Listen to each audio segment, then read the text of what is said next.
Petrol പമ്പുകളിലെ ശുചിമുറി പൊതുജനങ്ങൾക്ക് ഉപയോഗിക്കാൻ കഴിയില്ല എന്ന ഹൈക്കോടതി ഉത്തരവ് വലിയ അസൗകര്യങ്ങൾ ഉണ്ടാക്കും എന്നാണ് നമ്മുടെ അന്വേഷണത്തിൽ മനസ്സിലായത്. ദൂരയാത്രക്കാർക്ക് പെട്രോൾ പമ്പുകളിലെ ശുചിമുറികൾ വളരെ ആശ്വാസമായിരുന്നു. എനിക്കുൾപ്പെടെ, ആഷ്മിക്കുൾപ്പെടെ, വിജയകുമാർ ഉൾപ്പെടെ. അടിയന്തിരമായി പകരം സംവിധാനം ഒരുക്കുക എന്നത് സർക്കാരിന് കടുത്ത വെല്ലുവിളിയാകും. ഞങ്ങളുടെ അന്വേഷണത്തിലേക്ക്. പെട്രോൾ പമ്പുകളിലെത്തുന്ന ഉപഭോക്താക്കൾക്ക് മാത്രമേ പമ്പുകളിലെ ശുചിമുറി ഉപയോഗിക്കാനാകൂ എന്നാണ് പെട്രോളിയം ട്രേഡേഴ്സ് അസോസിയേഷന്റെ നിലപാട്. ദൂരയാത്രക്കാരും പൊതുജനങ്ങളുമൊക്കെ പ്രാഥമിക ആവശ്യങ്ങൾക്ക് പലപ്പോഴും ഉപയോഗിക്കുന്നത് പെട്രോൾ പമ്പിലെ ശുചിമുറികളാണ്. പെട്രോൾ പമ്പുകളിലെ ശുചിമുറി പൊതുജനങ്ങൾക്ക് ഉപയോഗിക്കാനാവില്ലെന്ന ഹൈക്കോടതി ഉത്തരവ് വലിയ അസൗകര്യങ്ങൾക്കിടയാക്കും. ഞാനിപ്പോ മലപ്പുറത്തുനിന്ന് വരുന്നേ, എനിക്ക് ബാത്റൂം പോകണ്ട, ഞാൻ പോണ്ടേ? വേറെ ഇല്ലല്ലോ ഇവിടെ എവിടെയും അടുത്ത് പമ്പന്നെ ആശ്രയം തുറന്നു കൊടുക്കണം. അത് തെറ്റായ തീരുമാനം തോന്നുന്നു. കാരണം യാത്രക്കാർക്ക് കുറച്ചും കൂടി കംഫർട്ട് കിട്ടും. ഇപ്പൊ ഈ ലോങ് യാത്രയൊക്കെ പോകുമ്പോൾ എല്ലായിടത്തും ഹോട്ടല് സാധനങ്ങൾ കിട്ടണമെന്നൊന്നുമില്ല. കൊടുക്കേണ്ടതാണ്, കാരണം അത്യാവശ്യമാണ് അത്. കാരണം എനിക്കറിയാവുന്ന ഇതേപോലെ ഡെലിവറി പാർട്ട്നേഴ്സ് ആണെങ്കിലും അവർക്ക് അത്യാവശ്യം വരുമ്പോൾ പമ്പിലെ ടോയ്ലറ്റ് അല്ലെങ്കിൽ മെട്രോ സ്റ്റേഷനിലെ ടോയ്ലറ്റൊക്കെയാണ്, പമ്പിലെയാണ് കൂടുതലും നമുക്ക് എളുപ്പം എത്തിച്ചേരാൻ പറ്റുന്നത്. അത് കൊടുക്കുന്നതാണ് നല്ലത്. എല്ലാവർക്കും വലിയ ഹെൽപ്ഫുൾ ആയിരിക്കും. അല്ല, ആക്ച്വലി അങ്ങനെ പാടില്ല എന്നാണ് എന്റെ അഭിപ്രായം.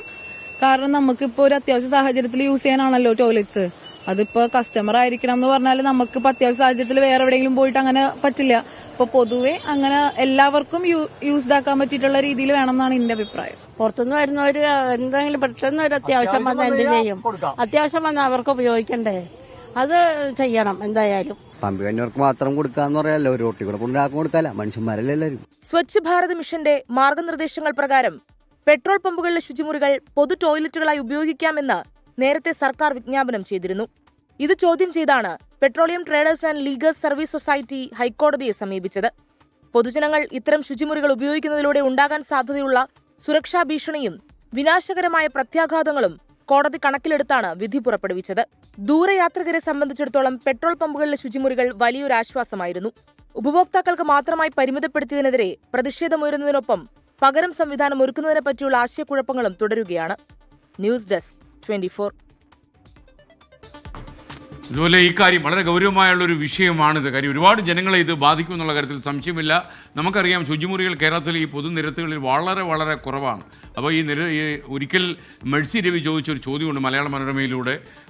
അതായത് സ്ത്രീകൾ ജലസംഭരണികളാണോ എന്ന് പോലും ചോദിച്ചു. തിരുവനന്തപുരത്ത് എത്തുന്ന ആളുകൾക്ക് ശുചിമുറികളില്ല, ടോയ്ലറ്റുകളില്ല എന്നത് കാര്യം ജനങ്ങളുടെ ശ്രദ്ധപ്പെടുത്തുമ്പോഴാണ് അവർ ചോദിച്ചത്, ഇതെല്ലാം അടക്കി പിടിച്ച് നടക്കാനാണോ ജനങ്ങളുടെ തലയിലെടുത്ത്. അതേപോലെ ഒരു കാര്യമാണിപ്പോൾ. നമ്മൾ ജനങ്ങളുടെ പ്രതികരണം ഇതിനെക്കുറിച്ച് ചോദിച്ചു. ജനങ്ങൾ ഇതിനെക്കുറിച്ച് പ്രതികരിക്കുകയാണ്. അതൊരു ശരിയില്ലാത്ത വിധിയാണ്. പെട്രോൾ പമ്പ് എന്നൊക്കെ പറഞ്ഞിട്ടുണ്ടെങ്കിൽ ഒരു കോമൺ ആയിട്ടുള്ള ഒരു സ്ഥലമല്ലേ. അപ്പം അത് എല്ലാവർക്കും അതിൻ്റെ സൗകര്യം കിട്ടണ്ടേ. ഇത് നല്ലൊരു വിധിയാണ്. കാരണം ഉപഭോക്താക്കൾ വരുമ്പോൾ അവർക്ക് പോവാം, ഇങ്ങനെ മോശമാക്കിയിടാത്തൊരു അവസ്ഥ ഉണ്ടാവും. പല ബുദ്ധിമുട്ടായിട്ട് വരുന്ന ആളുകളേക്ക് അപ്പോൾ അവരെ സഹായിക്കുക എന്നുള്ളതാണ് ചെയ്യേണ്ടത്. മറ്റെല്ലാവരും കൂടി കയറി ഇതായാലും വൃത്തികളല്ലാവുക. ഇവിടെയൊക്കെ ഞാൻ പോണതാണ്, ഞാൻ രാത്രിയൊക്കെ പോണതാണ്. അത് യാതൊരു കുഴപ്പമൊന്നുമില്ല, വൃത്തിയുണ്ട്. വ്യക്തിപരമായിട്ട് പറയുകയാണെങ്കിൽ എല്ലാവർക്കും യൂസ് ചെയ്യേണ്ട, പെട്ടെന്ന് അർജന്റ് ഉണ്ടാകുമ്പോഴാണല്ലോ, വെറുതെ പോയിട്ട് ആരും ശുചിമുറി പോലല്ലോ. ബാത്റൂം എന്ന് പറഞ്ഞാൽ കോമൺ ആയ ഒരു പർപ്പസാണ്. അത് ശരിക്കും എല്ലാവർക്കും അലോ ചെയ്യുന്നതാണ് എൻ്റെ അഭിപ്രായം. നമ്മൾ ലോങ് ഒക്കെ പോകുന്ന സമയത്ത് പെട്രോളിൻ്റെ ആവശ്യം അല്ലാണ്ട് യൂസ് ചെയ്യുന്ന ആളുകൾ ഉണ്ടാവില്ലേ, അവർക്കാണെങ്കിൽ ബുദ്ധിമുട്ടുള്ള കാര്യം തന്നെയാണ്. റോഡിൽ കൂടെ വണ്ടി ഓടിച്ച് പോകുന്നവർ ആരൊക്കെ പോകുന്നു അവർക്ക് ഒന്ന് യൂസ് ചെയ്യാൻ താല്പര്യമുണ്ടെങ്കിൽ അത് കൊടുത്തേ പറ്റൂ. ഒരു തിരുവനന്തപുരം ഓട്ടം പോകുമ്പോൾ ചിലപ്പോൾ ഷുഗർ പേഷ്യൻ്റൊക്കെ ആയിരിക്കും നമ്മുടെ വണ്ടിക്കകത്തിരിക്കുന്നത്. ഇപ്പം നമുക്ക് എല്ലാ പമ്പിലും കയറി അടിച്ച് ഇവർക്ക് യൂറിൻ പാസ് ചെയ്യാനുള്ള സൗകര്യം കൊടുക്കാൻ നമുക്ക് പറ്റത്തില്ല. പമ്പ് ഒരാൾക്ക് ഒരു പമ്പ് കൊടുക്കുമ്പോൾ അതിന് കുറേ നിയമാവലിയുണ്ട്. ആ നിയമാവലി അംഗീകരിച്ചു കഴിഞ്ഞാലുള്ള അയാൾക്ക് പമ്പിന് സാങ്ഷൻ കിട്ടുള്ളൂ. അല്ലാതെ സാങ്ഷൻ മേടിച്ചു കഴിഞ്ഞിട്ട് പിന്നെ ഞങ്ങളത് അത് കൊടുക്കുമല്ലോ ഇത് കൊടുക്കുമല്ലോ എന്ന് പറഞ്ഞാൽ അത് നടക്കുന്ന കാര്യമല്ല. ഭയങ്കര ബുദ്ധിമുട്ടാണ്. ബുദ്ധിമുട്ടെന്ന് പറഞ്ഞാൽ ഇപ്പോൾ വലിയ ഹെവി ബസ്സുമായിട്ട് പോവുക, ടൂറിസ്റ്റ് വണ്ടിയായിട്ട് പോവുക. അവർക്കൊരു ആവശ്യം വന്ന് ഡീസൽ അടിക്കാൻ കയറി കഴിയുമ്പോഴത്തേക്ക് ഈ വണ്ടിക്കകത്തിരിക്കുന്ന ആൾക്കാർക്ക് ടോയ്ലറ്റിൽ പോകണം, അല്ലെ എമർജൻസി ആയിട്ട് 2 പേർക്കോ അല്ലെ 3 പേർക്കോ പോകണമെന്ന് വിചാരിച്ചാലും ഇവർ ഡീസൽ അടിച്ചിട്ടേ തരുള്ളൂ എന്ന് പറഞ്ഞാൽ അതെന്ത് നിയമം? അത് ശരിയല്ല. വരുന്ന യാത്രക്കാർക്ക് അവിടെ വിശ്രമിക്കാനുള്ള സൗകര്യം കൊടുക്കുന്നുണ്ട്. പിന്നെ യൂസ് ചെയ്യാൻ ബാത്റൂം അത് ഓരോ മണിക്കൂർ 2 മണിക്കൂർ 3 മണിക്കൂറാക്കി ക്ലീൻ ചെയ്യണമെന്നുണ്ട്. അങ്ങനെ ഫെസിലിറ്റീസ് ഉള്ള പമ്പുകൾ കൊടുത്തിട്ടുണ്ട്. ആ പമ്പ് കൊടുക്കുന്നതെന്ന് വെച്ചാൽ കമ്പനി ഓൺ പമ്പ് കൊടുക്കുന്നതെല്ലാം അത് അവർക്ക് അതിന്റെ കമ്മീഷൻ ബേസിലാണ് കൊടുക്കുന്നത്. ബഹുമാനപ്പെട്ട കോടതി അത് തിരുത്തണമെന്നൊരു അഭ്യർത്ഥനയാണ് ഉള്ളത്.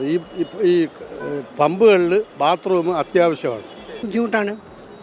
അത്യാവശ്യം ഒന്ന് മൂത്രം ഒഴിക്കണമെങ്കിൽ ഇവിടെ പോകും. അതിന് മാത്രമുള്ള കംഫർട്ട് സ്റ്റേഷൻ ഇവിടെ ഉണ്ടോ? ഇല്ല. അത് അവർ പറയുന്നതൊക്കെ തെറ്റാണ്. അത് ഭയങ്കര ബുദ്ധിമുട്ട് തന്നെ. ജനങ്ങൾക്ക് ഉപയോഗിക്കാൻ പാടില്ലെന്ന് പറയുമ്പോൾ ജനങ്ങൾ അത്യാവശ്യ സമയത്ത് എവിടെ പോകും? വേറെ സ്ഥലം ഇല്ല. പിന്നെ വഴി നീളെ പോകണം. വഴി നീളായിട്ട് എന്ത് ചെയ്യും? ജനങ്ങൾക്ക് അത് അതിനേക്കാൾ ദോഷമാണ്. അപ്പം ബാത്റൂം വേണം. ബുദ്ധിമുട്ടാണ് അത്. സ്ത്രീകളാകുമ്പോഴത്തേക്കായാലും നമുക്കത് അതാണ് ഏറ്റവും ഒരു മനുഷ്യന്റെ ആവശ്യം. അത് നമുക്ക് ആവശ്യം ഒരു കാര്യമാണ് അത്. കാരണം ദൂരയാത്ര കഴിഞ്ഞ് വരുമ്പോൾ നമുക്ക് മിക്കപ്പോഴും ഇപ്പോൾ കടകൾ പൂട്ടുകയാണെങ്കിൽ രാത്രി ടൈമിലാണെങ്കിൽ നമുക്ക് ആകെ അഭയമുള്ളത് പെട്രോൾ പമ്പാണ്. അപ്പോൾ അത് യൂസ് ചെയ്യാൻ പറ്റാതിരിക്കുക എന്ന് പറയുന്നത് അത് തന്നെ വലിയൊരു ഇതായിട്ടാണ് എനിക്ക് തോന്നുന്നത്. ഒരു ടെമ്പോ കൊണ്ട് നിർത്തി കഴിഞ്ഞാൽ 18 പേര് 20 പേര് മാക്സിമം കാണും പെണ്ണുങ്ങൾ. അവരെല്ലാവരും കൂടെ അവിടെ വന്നു കഴിഞ്ഞാൽ ആകെ 2 ടോയ്ലറ്റ് ലേഡീസിനുള്ളൂ. ആ 2 ടോയ്ലറ്റ് ഉപയോഗിച്ച് വരുമ്പോൾ തന്നെ നേരം കുറയും. പിന്നെ വരുന്ന കസ്റ്റമറിന് ഉപയോഗിക്കാനുള്ള സമയം കിട്ടുന്നില്ല. തെറ്റാണ്. കാര്യം എന്ന് വെച്ചിട്ടുണ്ടെങ്കിൽ എല്ലാവർക്കും യൂസ് ചെയ്യാൻ വേണ്ടി പറ്റണ്ടേ. ഇപ്പോൾ പെട്രോൾ അടിച്ചാൽ യൂസ് ചെയ്യാൻ പറ്റില്ലെന്ന് പറയുമ്പോൾ ഇത്രയും ലോങ് ട്രാവലിങ്ങിന് പോകുന്ന ആൾക്കാർക്ക് ബുദ്ധിമുട്ടല്ലേ അത്. ശുചിമുറി അത്യാവശ്യം തന്നെ. റോഡിൽ നടന്നു പോകുന്നവരുണ്ടാവും, വഴി യാത്രക്കാരുണ്ടാവും. അത് ബുദ്ധിമുട്ടാണത്. ഞങ്ങൾ തന്നെ ഈ പമ്പിൽ കാണുന്നതാണ്. ഇവിടെയുള്ള സ്ഥാപനങ്ങളിലുള്ള സ്റ്റാഫുകൾ അവർക്ക് സൗകര്യമില്ലാത്ത കാരണം അവരോട് പോയി യൂസ് ചെയ്യണം. അത് പമ്പുകാർക്കും ബുദ്ധിമുട്ടുണ്ടായി വരുന്നുണ്ട്. കാര്യം ഒരുപാട് അവർക്ക് എക്സ്പെൻസീവ് ആവുന്നുണ്ട്. അവരെയും കുറ്റമുണ്ട് കാര്യമില്ല. വരുന്നതും പോകുന്ന എല്ലാ ആൾക്കാരും അതിനകത്ത് യൂസ് ചെയ്തുകൊണ്ടിരിക്കുക. ഇപ്പം ഹോട്ടലിൽ ജോലി ചെയ്യുന്ന ആൾക്കാരാണെങ്കിലും ഇവിടെ വണ്ടി ഓടുന്നവരാണെങ്കിലും ബസ് കൊണ്ട് പറഞ്ഞാണെങ്കിൽ ചവിട്ടി നിർത്തിയാലും എല്ലാവരും അതിനകത്ത് യൂസ് ചെയ്യുന്നതാണ്. പകരം അവർ വേറെ എന്തെങ്കിലും ഉത്തരവ് കൊണ്ടുവരട്ടെ. സർക്കാർ അതിനു വേണ്ടി നയിക്കേണ്ടത്. ഇപ്പം യാത്രക്കാരായിട്ടുള്ളവരുണ്ട്, സ്ത്രീകളുണ്ട്, എല്ലാവരും ഉണ്ട്, കുട്ടികളുണ്ട്. അവർക്കെല്ലാം ബാത്റൂം ഉപയോഗിക്കണ്ടേ? ഈ പമ്പുകാർ ഇങ്ങനെ ഇതെന്ത് ചെയ്യും? ഞങ്ങളാണെങ്കിൽ ഇവിടെ പോയി യൂസ് ചെയ്യുന്നതാണ്. ഞങ്ങൾക്ക് ബുദ്ധിമുട്ടുണ്ടാവും. അപ്പോൾ അത് പ്രതിൽ സംവിധാനം സർക്കാർ ഉണ്ടാക്കണം. ആവശ്യത്തിന് കംഫർട്ട് സ്റ്റേഷനുകൾ ഇല്ലാത്തൊരു സംസ്ഥാനത്ത് ഇത് ഒരു പോംവഴിയായിരുന്നു. പക്ഷേ അതേസമയം ശുചിമുറി ഉപയോഗിച്ചാൽ ഉടൻ പെട്രോളോ ഡീസലോ അടിക്കണം എന്ന് പറയുന്ന നിയമം കൊണ്ടുവരാനും കഴിയില്ല.